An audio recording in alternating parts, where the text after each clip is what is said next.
Robert Lefkowitz, the physician scientist from Duke University and the 2012 Nobel laureate, joins me today for the next in our series of JCI's Conversations with Giants in Medicine. Hello and welcome. I'm Ushma Neal.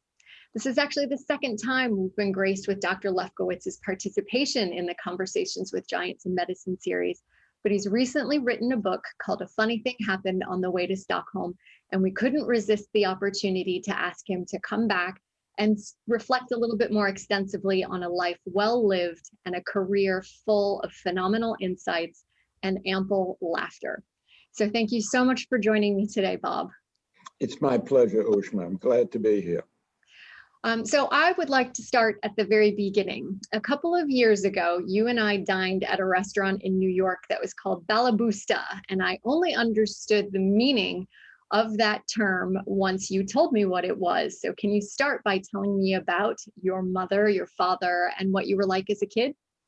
Sure. Well, a balabusta is a Yiddish term, first of all. It means there are nuances, but to me it means a woman in the traditional Jewish family unit who is a real homemaker and a force to be reckoned with. My mother was certainly all of that. My father was kind of quiet and restrained, not like me.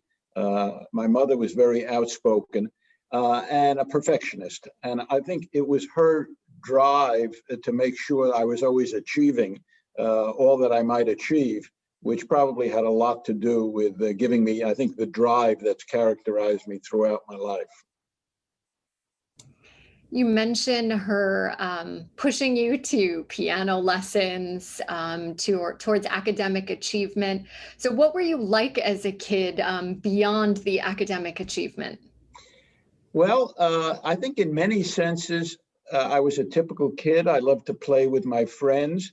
One thing that does carry over from other aspects of my life is I was a perfectionist. I was not blessed with any athletic talent, but in sports that I enjoyed, like softball, I pushed myself to practice until I became one of the better players. I lifted weights because I grew up in a neighborhood that had some anti-Semitic gangs, and we felt we had to protect ourselves. So I remember as a youngster pumping iron. I was very studious. That was my mother's influence. And I loved to read. I was an obsessive reader. I was an only child. So I was often alone, and books were my friends. I would cart home stacks of books from the library every week. I think whatever their maximum was, maybe 6. And I was a precocious reader, not just about science and medical things, but all things. I loved history. And in particular, one of the stories I tell in the book is how at age, I'm going to say 10 or 12, I used to join these book clubs that were advertised in the New York Times book review section. They were called things like Literary Guild or Book of the Month Club. And of course, I was just a kid. I had no ability to pay for any of these things. So my parents would ultimately be left holding the bag. But basically, what attracted me to these clubs is that if you joined and you committed to buy 3 or 6 books over the next year, you could then get free of charge wonderful sets of books. So I remember distinctly from various clubs choosing Winston Churchill's 6-volume history of the Second World War, his 4-volume history of the English-speaking people, and Carl Sandburg's 5-volume biography of Lincoln. And I had read all of these books by the time I was 12 or 13, which is crazy. And of course, my parents, who had no idea I was joining these clubs, were then left to buy additional books, which further expanded our home library. So those are some of the things I remember doing. I also remember watching a lot of television. I was 5 years old when television arrived. Prior to that, I used to listen to a big console radio, things like The Lone Ranger, The Shadow, were the names of some of the shows I liked on the radio. But when television came in, I loved Milton Berle, Ed Sullivan, things like that. and I loved Western movies, and also Captain Video. You, in your book, you name yourself a young man in a hurry. So you skipped a grade, you finished Columbia undergrad early, but Bronx Science High School also figures quite prominently in what you proclaim as something that shaped you. I have been in some pretty remarkable peer groups in my life. Bronx High School of Science, Columbia College, clinical training at Harvard Medical School, exclusive clubs like the National Academy of Sciences and the National Academy of Medicine. But by far, the most remarkable peer group I've ever been part of was the Bronx High School of Science. Most groups that I've been in, I can rise pretty close to the top.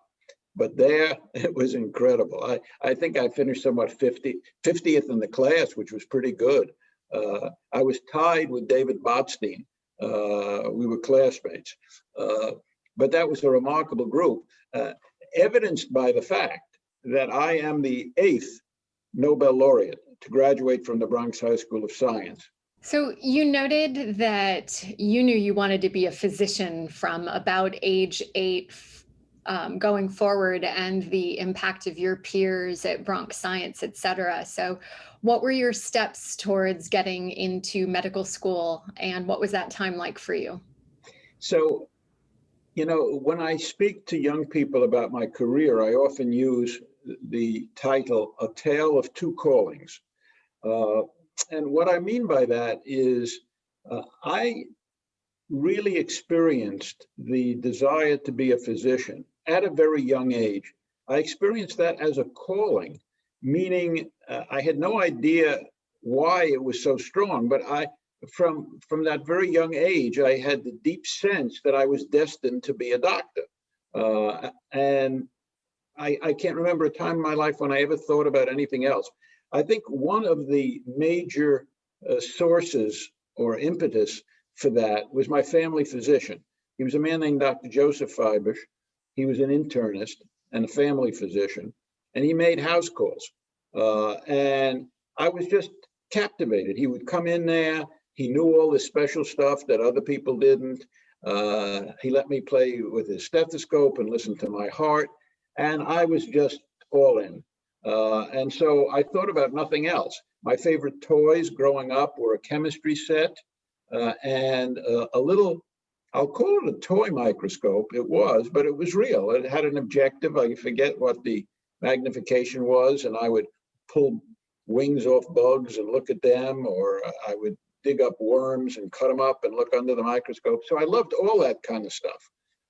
Bronx High School of Science seemed to me the obvious place to go to prepare, and then on to Columbia. But even at Columbia, I really was, as you say, a man in a hurry. I had graduated high school from 16, at age 16, which is about what all my classmates were there. But because I had taken AP courses at Bronx Science, which I believe my class was one of the first 2 or 3 to have AP courses, they were brand new. But because I scored high on the exams after those, I came into Columbia with a fair bit of course credit. And so I realized about a year and a half in that I could finish in 3 years, which I did. So I was 19 when I graduated college with a major in chemistry. I then went on to Columbia Medical School, which I would have to say, in terms of my education, that was probably the happiest, the most content, and most fulfilling part of my education. I loved medical school. In the South, we would say I was like a hog in slop. I mean, it was everything I had dreamed of for, as long as I could remember. And now I was actually learning this special stuff. It was just great. And then I went on to do my house staff at training at Columbia Presbyterian. where, although I was exhausted all the time, I really, really enjoyed it. People are often surprised to learn that I had no interest in doing research. And up to that point, right through my residency training, it never even occurred to me that I would do any research. I was totally dedicated to being a practicing physician. And it was only through the serendipity of my graduating medical school at the height of the Vietnam War and being drafted into the United States Public Health Service that I ever was introduced to doing research. So tell me a little bit about that, like how you managed to dodge being drafted into going as a physician to Vietnam, how you chose where you landed, and what that experience was like being exposed to research for the first time in a really rigorous way. Okay, that's an excellent question. So first of all, let me take issue with having avoided the draft. I didn't avoid the draft, I was drafted. Were it not for the draft, I would have gone on with my training and I would have never become a scientist, but I would have not have had my clinical training interrupted. So I was drafted. However, I was able to secure a commission, not in the Army or the Navy or the Air Force, but in the United States Public Health Service. Now, the United States Public Health Service was considered one of the military branches at that time. And so service in the public health service counted as your draft service. For example, they had the Coast Guard, but they had only a minimal presence in Vietnam. And for those of us who were, you know, kind of the left end of the spectrum, and even many who weren't, we objected strongly on moral grounds to the Vietnam War. We thought it was illegal. We used to march against the war, etc. So we were looking for any opportunity to avoid serving in Vietnam. And this provided one of the few legal options. The reason it was a way of not serving in Vietnam is that they had many assignments here in the United States. For example, you could be a prison physician. You could work at the CDC. You could work at the NIH. The most prized posts were to be assigned for 2 years to the NIH. But that was extraordinarily competitive, absolutely amazingly competitive for obvious reasons. But because, again, I had stood high academically, I was able to get into that program and be assigned to the NIH. It was a whole different world to me. You know, when I'll be speaking later today to a group of people who are interviewing for house staff at Duke. And we set aside special days to interview those who are MD, PhD graduates and who already know they're heading for careers as physician scientists. But in that day, back in my day, they were just beginning MD, PhD programs, and most of us had had no exposure to research. So it was a rude awakening when I started at the NIH. It was a 2-year assignment. And I would say at the 1-year point, I had made no progress whatsoever. I was clinically depressed. The only thing that was clear to me was that I was not cut out to be a scientist. And so I was already making plans, which I ultimately would fulfill, to go finish my clinical training in Boston at the Massachusetts General Hospital. But then during the second year, and by the way, it was extraordinarily difficult for me to deal with that because I had never had to deal with significant failure, much less extended failure in my life. And here, despite my very best efforts, I could make no headway. My father was very supportive. I was an only child. I was very close to my dad. And we used to talk about it all the time.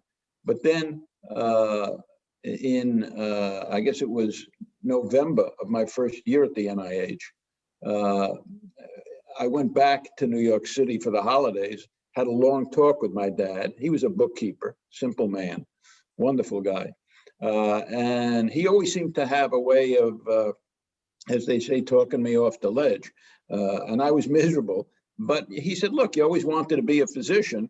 What do you care the research isn't working? Do your time. You'll be done in 2 years, and you'll go back and you'll be the cardiologist you and I always dreamed of. And so that was great. And I went back to the NIH, feeling much better about things. But then I never talked to my father again. He dropped dead 3 weeks later of his fourth myocardial infarction. And that haunted me for years. But in any case, during my second year at the NIH, things began to work, and I got a taste of what it was like to actually, figure something out, publish some papers. I look back on it now. My first 3 papers were published in PNAS, Science, and Nature. Now, at the time, I was not all that impressed with them because I never heard of any of these journals.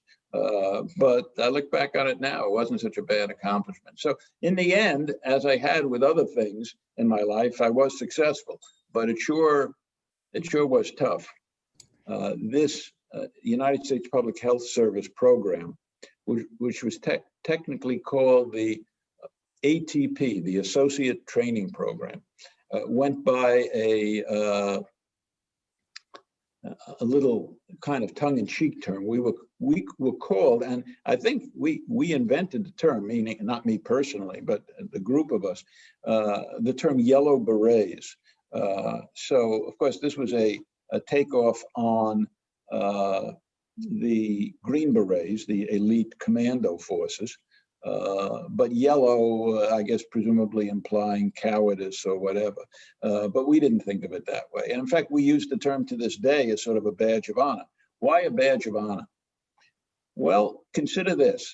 If you talk about the Yellow Beret program over just an 8-year period, and it existed for about 30 years, an 8-year period from 1964 to 1972, okay, which were the peak years of the Vietnam War.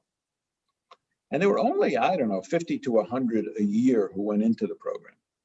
Of those of us who went through the program, 10 of us went on to win the Nobel Prize. And in my class, by that I mean the class that arrived in 1968 and left in 1970, there were 4 of us. We're all physicians with essentially no research training. 4 of us went on to win the Nobel Prize. Myself, Mike Brown, Joe Goldstein, Harold Varmus. And oh yeah, there was one other guy in our class. He didn't win the Nobel Prize, but he did okay, Tony Fauci. So the 5 of us were all in the same class. We all knew each other. Several of us rotated night call in the clinical center. And my entire generation of deans of medical schools, professors of medicine, all kinds of, top people in academic, we all came out of that program.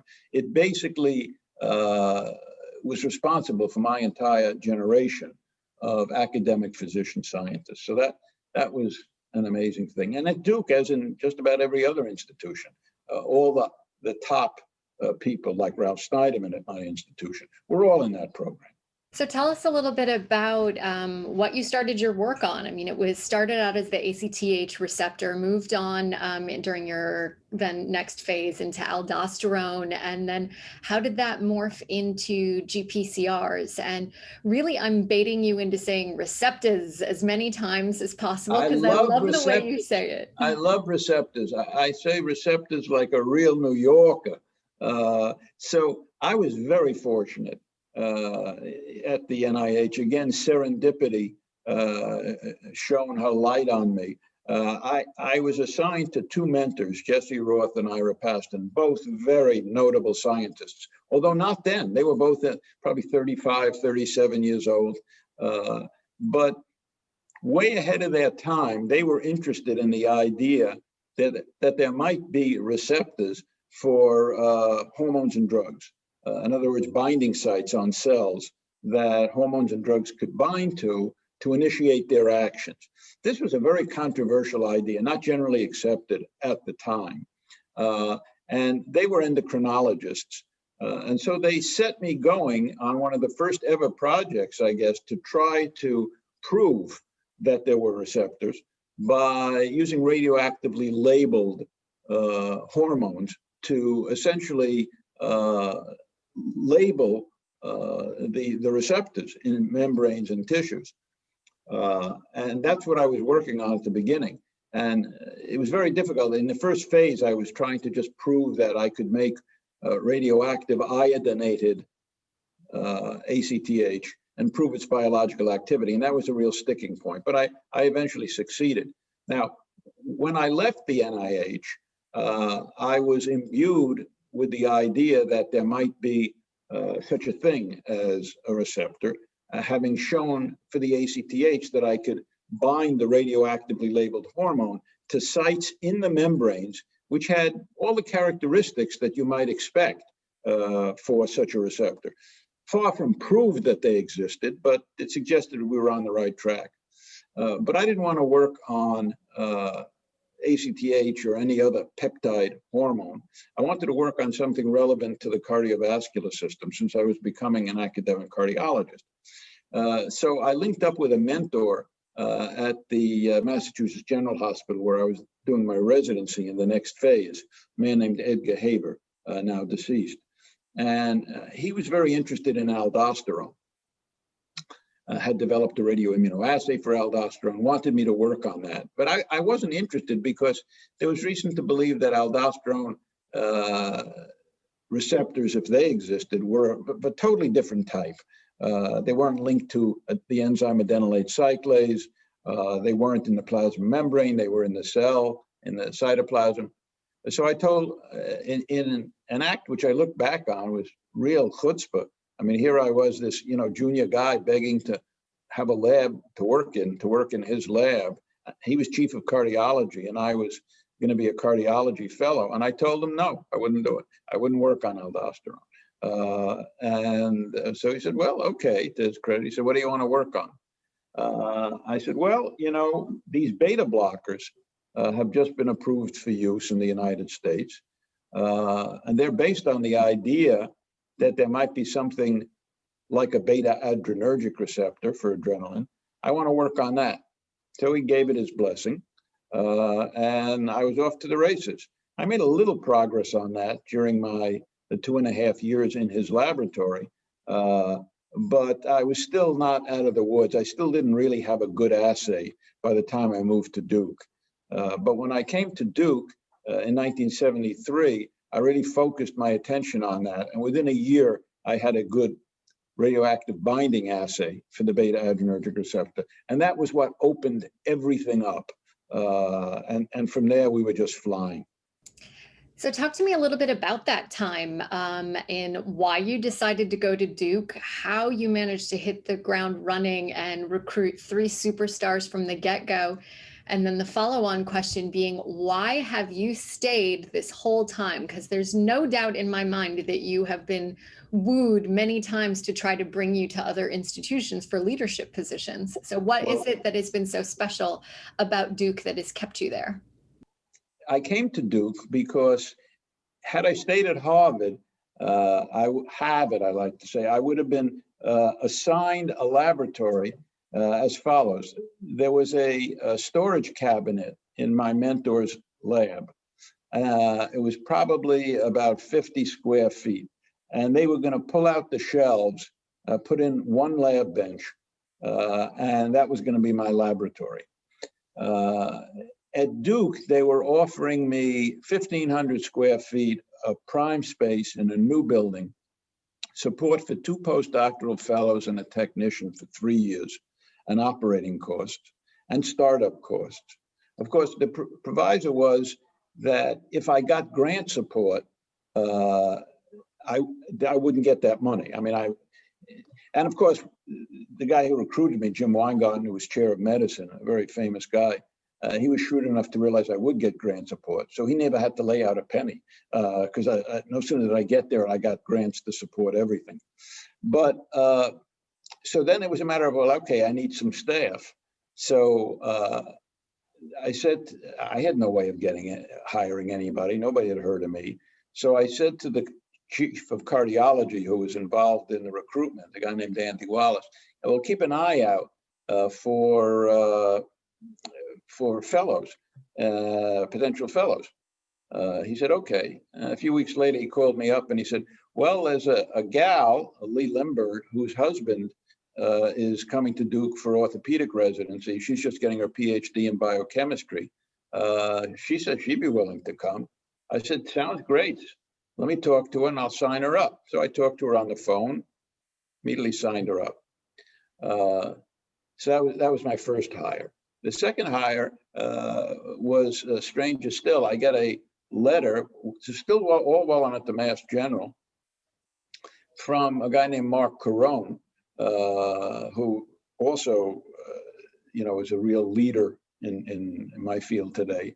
He was getting his PhD in biochemistry at the University of Miami, and he wrote to me because I had been publishing some out of Boston, clearly thinking that I was a professor, even though I was just a fellow. And he said, I've been reading some of your papers. They seem very interesting. Would you be interested in taking me on as a postdoc? He says, I'm French Canadian and I can qualify for a very nice and prestigious 3-year fellowship. So I wrote back, absolutely, please apply for the fellowship. I'd be delighted to take you on. This was before I had even gotten the job at Duke. And of course, I did nothing to disabuse him of his misconception that I myself was a faculty member. I just didn't refer to it. Anyway, he got the fellowship. And so shortly thereafter, I accepted the position at Duke and I wrote him, good news, still not saying anything about the fact that I wasn't a faculty member. I said, good news, I'm moving to Duke. So your trip won't be all the way to Boston. You'll just have to move halfway to Durham. So that's how I got my second guy. I guess I talked to him on the phone, but I'm not sure I ever spoke to him before. And then I arrived on June 28th, July 1. Some young kid named Rusty Williams walks into my office. He was at the very beginning of his MD PhD at Duke. He says, I'm looking for somebody to work with, and I just haven't really felt good about any of the people I've talked to. Could you tell me what you do? So I told him all about Receptos, and he signed up. So what's the common feature in all of this? I'll tell you one other story in case you haven't got the message yet. Fast forward about 10 years later, a guy named Brian Kobilk is finishing his medical residency at Wash U in St. Louis. He wants to come to Duke for a cardiology fellowship, which is a 4-year fellowship with 2 years of research, mandatory. So he comes up and he says he wants to talk to Lefkowitz to see what he's up to because he's heard something about him. But I was out of town, so I didn't get to speak to him. I think Mark Carone talked to him. A month or two later, he decides to make a second visit to Duke because he's really serious about it. Comes up again. Again, I'm out of town. So again, we don't speak. But he decides to come anyway and to work with me, even though we had not met. Can you tell us a little bit more about how you handled the pressures of academia and especially the competitiveness of your field? Yes, that's an excellent question. I think lay people don't understand just how much competition there is in science. And I think in general, the bigger the prize, and I'm not talking about prizes in the sense of a Nobel or this prize or that prize, but the prize of making a discovery, because that's what drives all of us, is this, what we're addicted to is the thrill of discovery.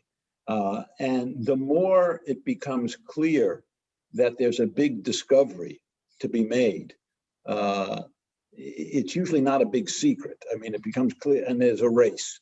And let's face it, we're inherently competitive. A lot of scientists, even very top scientists, don't like to admit that privately. And in fact, I can tell you that I have talked to some very well-known scientists, some that you have interviewed for this series, whom I hold in the highest regard.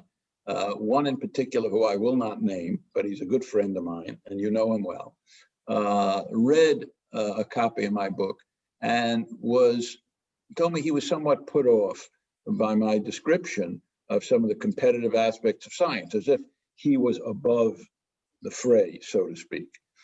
Fact is, I've talked to some of his competitors over the years, and you should hear the stories they tell about him, even though he would have you believe, oh, no, I was all just doing it. But, you know, scientists are human beings, and they're passionate about what they do. And in science, it's all about getting there first. When it comes to a discovery, if you get there second, it's called confirming somebody else's data. And in my field, it became increasingly clear after we had proved that there were receptors, which involved all kinds, 20 years of work, purifying them and reconstituting them, as you said, it became clear that if one could clone the gene for any receptor that was coupled to a G protein, one might have in one's hand the secret to how they work and what the family might be like of these receptors, et cetera. And so there was a race on, which by the time we got to that stage, since we had basically enabled everything up to that point, I came to feel that it was somehow my birthright, which of course it was not, to succeed in grasping that prize of being the first to clone the gene. And we were well in the lead for a while because we had developed all the infrastructure and the ways of dealing with the receptor. But the one part of it that was totally new was working with DNA, because the recombinant DNA revolution was going on by then in the early 80s. And I was a biochemist, essentially. I had no experience working with any of the molecular biological techniques. So we squandered that lead, not being able to jump very effectively into the cloning arena. We formed a collaboration with some molecular biologists at Merck, but still we were really floundering. And so we lost that lead because we were competing with Genentech, which was the powerhouse in recombinant DNA work. And through, I think in the end, sheer force of will on my part, and some really clever work in the lab, my lab, led by Brian Kobilka, who at the time he had joined me, not only did he know no molecular biology, with all due respect, he didn't know anything. I mean, he was coming in as a cardiology fellow, but somehow together and with other people in the lab, we pulled it out. We won that race. Yeah, the pressure was enormous. I don't mind telling you. And I gotta say, in reading your description of it, I wanted to have an antacid, of thinking absolutely. The good news is I'm not at all subject to peptic disease. So I never get indigestion and I never get acid reflux or ulcers. The bad news is I am genetically very predisposed to coronary disease, which manifested 10 years later. Or 8 years later, and I wouldn't be at all surprised if my coronaries became thickly plastered during that period of time from all that stress. But wow, yeah, it was really something, no doubt about it. Okay, so let me pivot a little bit towards you're riding this wave of success. You've cloned this receptor, you've got the keys to all of this in your hand, you're on this precipice, but you're very circumspect in your book about being a little jealous when Gilman and Rodbell won the Nobel in 1994, and the relentless teasing that you were subject to because theirs was for discovery of G proteins and that you could have been included in that. And you're very honest about the tinge of how it felt to be teased by many of your colleagues, especially as you were getting all these other awards, but not that main one. Absolutely. And I suffered that indignity on two separate occasions, 10 years apart. So in 1994, this was now after 25 years of work, and having cloned the receptors and discovered other families of proteins called the arrestins and G protein coupled receptor kinases, which are responsible for their regulation. All of this, they give the prize to Rod Bell and Gilman for discovering G proteins in 1994. And everybody says, well, wait a minute. There was a third spot open there, and receptors and G proteins, love and marriage, horse and carriage. I mean, they go together. I mean, what's going on? And I agreed with him. It was not that I spent time worrying about winning Nobel Prizes, but then when it was pushed in my face, and worse yet, I was asked by multiple journals to write the commentaries about this, why they won it, et cetera, et cetera.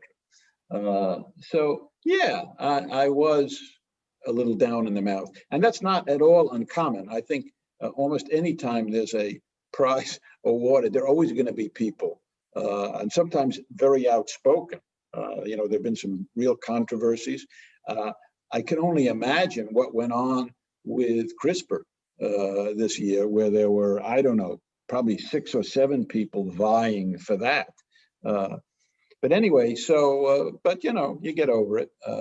And so that was the end of that. Then, worse yet, in a sense, in 2004, Buck and Axel win the prize for discovering olfactory receptors and elucidating the mechanisms of olfaction. Now, olfaction, like taste, begins with a family of G protein coupled receptors. In the case of olfaction, it's a huge family, probably like 300 different GPCRs. And that whole subfamily was discovered by Buck and Axel in 1991. That's 5 years after we cloned the beta receptor. And their success in that was based on their coming up with a very clever degenerate PCR strategy, wherein they developed degenerate PCRs based on the sequences of, I don't remember, say 8 previously cloned GPCRs. Everybody in the field knew before they did their work that the smell receptors were GPCRs, and that was clear from lots of data. So it was reasonable to look to other members of the GPCR family. Well, there weren't that. So when they were doing this cloning in 89, 90, 91, there weren't, as I said, there were only about 8 members of the family that had been cloned. So there were only about 8 sequences that they could use. Well, 6 of them were from my lab. And so they basically, absent our work, they could have done nothing. And so now the Nobel Committee is awarding the 2 of them the prize for the olfactory receptors. And again, nothing for us. So that one hurt even more. And I remember having a conversation with Richard Axel, who's a good friend of mine, a co-Hughes investigator. And this was, let's see, he won in 2004. So it's probably about 2008. I was visiting Columbia as a visiting professor. And I was sitting in Richard's office and we were talking for a while. And he spontaneously brought it up. He says, I don't get it. He says, I remember his exact words. He says, you were always in the cards for that Nobel. He says, but us, I never thought.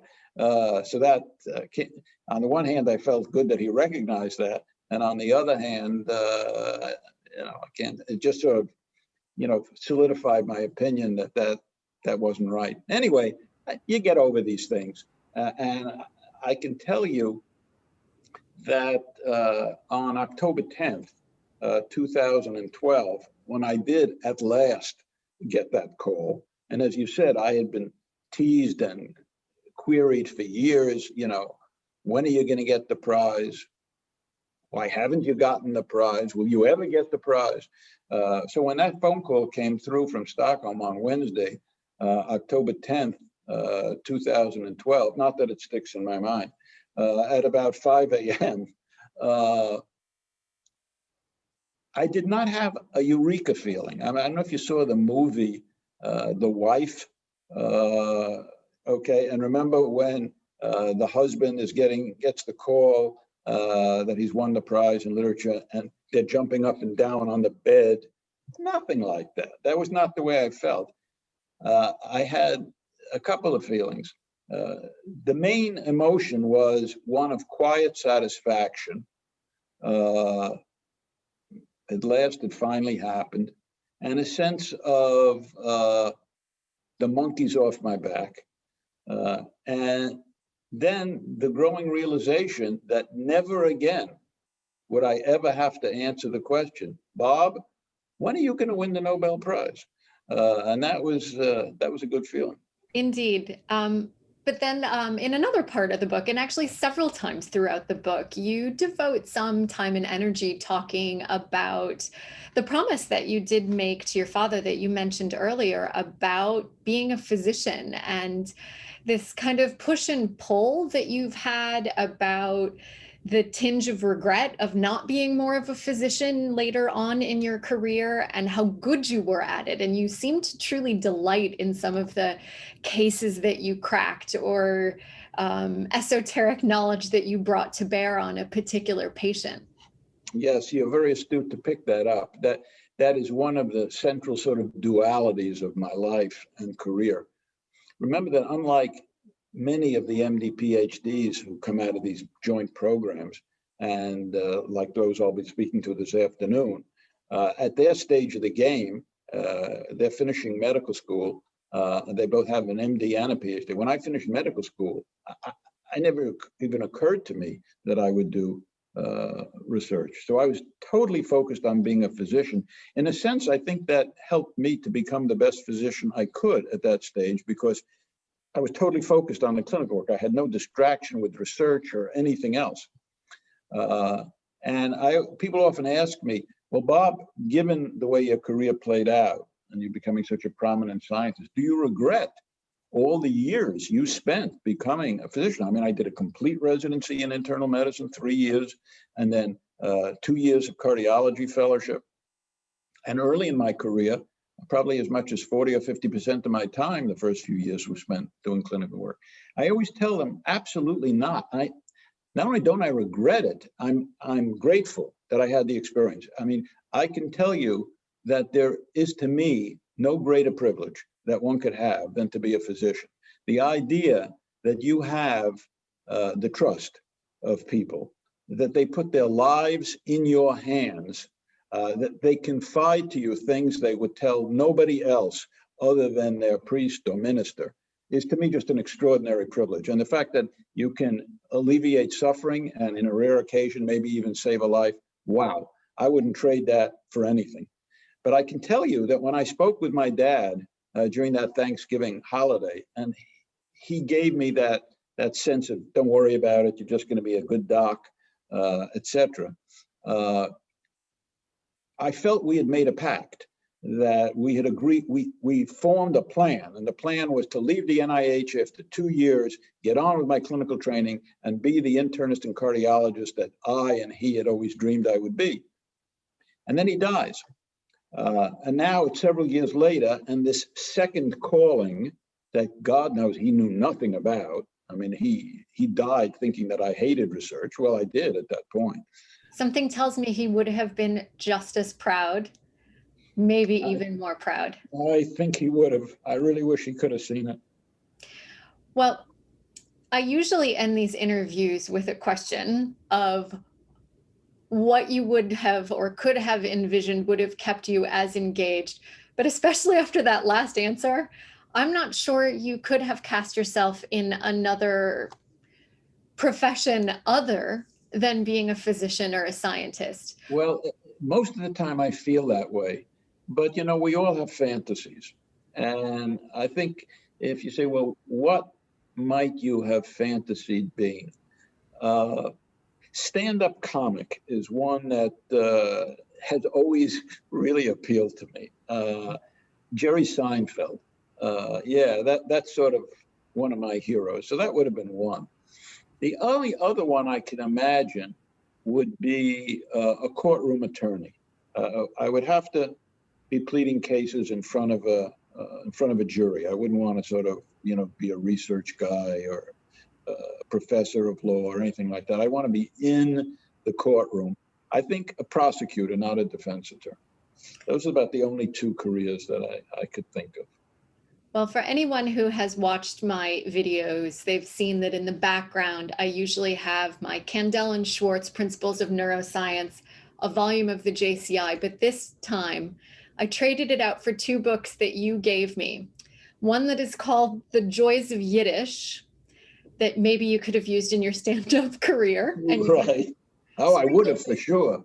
Interview with several of those terms. And the other is this slim volume called On Bullshit that maybe you could have used as a lawyer and probably still do anyways. You know, I got to tell you, the whole key to my book, as you know, is that everything reminds me of a story. But the story of that little book is it was originally published as an essay in an abstruse philosophy journal by the author, who is a noted professor of philosophy. And but then it was turned into this book. So when I gave my presidential address to the American Society of Clinical Investigation in 1988, I quoted extensively from that. At that point, it had been published only as an essay, not yet as a book, because I was talking about fraud and misrepresentation in science and the different forms that can take. And I was saying that at one point, one form that it takes is bullshit, which is very different than other kinds of misrepresentation.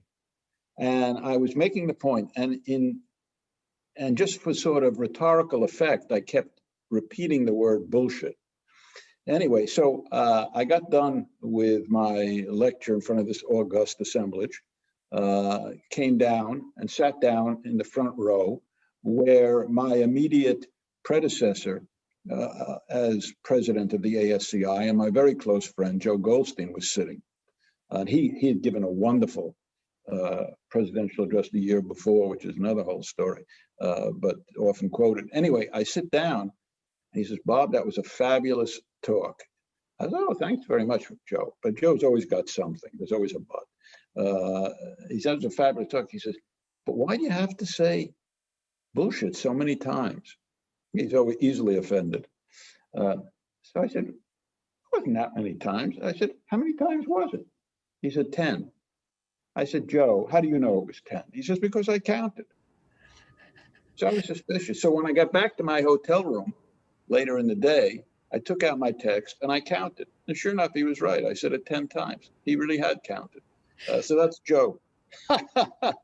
Well, on that note, Bob, thank you so much for sharing some of your stories, your mirth, your real appreciation for a fantastic career, some wonderful findings, and a lot of laughter along the way. So thank you so much.